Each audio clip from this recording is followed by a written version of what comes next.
This edition of the Ridley Report is brought to you by NewHampshireFreePress.com. Oh, can I interview you about the New Hampshire Press? Okay, cool. Anyway, we're at a tea party in Manchester, New Hampshire, and these folks are gathered to protest Obamacare. I would say turnout is around 20, but I haven't really taken any kind of a head count. I forget what it's called. I'll have a more in-depth report. Healthcare. I'll have a more in-depth report later. $11. $500. My wife might pay $1,000. You guys deal with that. Audio taping. $10. $10 copay. Just all kinds of funny gimmicks and games. Could I interview you? Could I interview you? Get your point of view? Okay, take care. Sorry for the noise there. I know I'm a little loud when I'm talking to someone far away, but I do have an interview that is set up, and that's Andrew. Hi, how you doing? Free Stater from Derry, is that correct? Yeah, my wife Jennifer and I and Aiden Rose here live in Derry, New Hampshire. We're out here in the rain today, thankfully underneath an umbrella, and just want to protest what Obama's doing to this country. He's absolutely destroying it. He's tearing into the Constitution and upending it everywhere he possibly can. It just the amount of debt that he's adding is really unbelievable. It's hard to imagine how we're ever going to pay for it, or if we're ever going to pay for it, and what it's going to do to this fiat currency that we have in the U.S. dollar. This health care bill is just going to add to that debt. This cap and trade bill is going to add to the debt. It's going to kill the economy. It's unfathomable that these people think that these things are good. What's going on right now? What would you say to the person who just walked by, and I didn't get exactly what he said, but he was basically saying that he was in a situation where I guess his friend or wife would die, without Obamacare or something like that. Well, it's ludicrous. The law currently requires doctors to take care of people who need emergency care.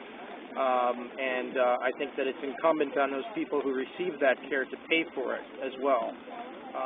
Once that care is delivered, you can't force people to pay for someone else's bill. It just doesn't make any sense. It's not moral, really. It's intellectually immoral. It has nothing to do with religion. It's just intellectually immoral. What do you think is the solution for us average folks in New Hampshire? What do we do to preserve ourselves from the collapse that the federal government is bringing down upon us? The solution to that?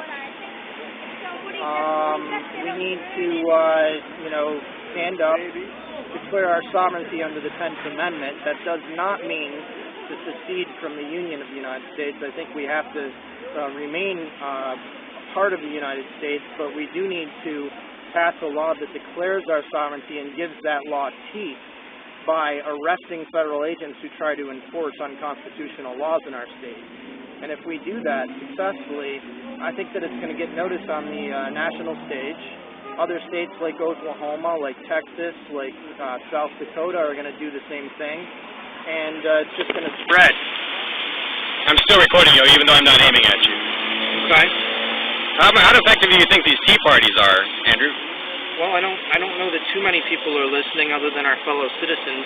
Some of them are all emotionalists. They don't use their brains, so they're going to continue thinking the same incorrect things that they think, regardless of what people say to them and regardless of what logic is thrown at them. But there are thinking people out there who can be convinced, people who are on the fence, and those are the types of people we need to get to. So maybe next time we do this, there's another 15, 20 people out here, or maybe another 100 people out here. And hopefully, people in Washington are going to get the picture. If we get behind some candidates now who are going to support the Constitution, who run in 2010 to go to Congress, if we identify those people now and get behind them now, they're not going to be the obscure third-party candidate. They can actually get the Republican and Democratic ticket nominations, and we could have two people who support the Constitution going up against each other instead of two people who want to thwart it. All right, Andrew. Thanks for your time. I need to go do my advertisement now. My pleasure. Thanks. Now, my advertisement is here in the flesh. I mentioned that this edition of the Ridley Report is brought to you by NewHampshireFreePress.com, and this is NewHampshireFreePress.com. Kat Canning from Grafton. What is the New Hampshire Free Press? It's an alternative newspaper. We come out once a month and deliver around the southwest side of New Hampshire. And I report on the New Hampshire Liberty Movement and other freedom ideas that maybe people haven't been exposed to before. And I get it out to people who maybe aren't internet savvy. You can read it the old-fashioned way on the newspaper. All right, can you sing your own theme song? New Hampshire Free Press. Well, that's a different theme song from the one I sing, but it's got the right name. NewHampshireFreePress.com.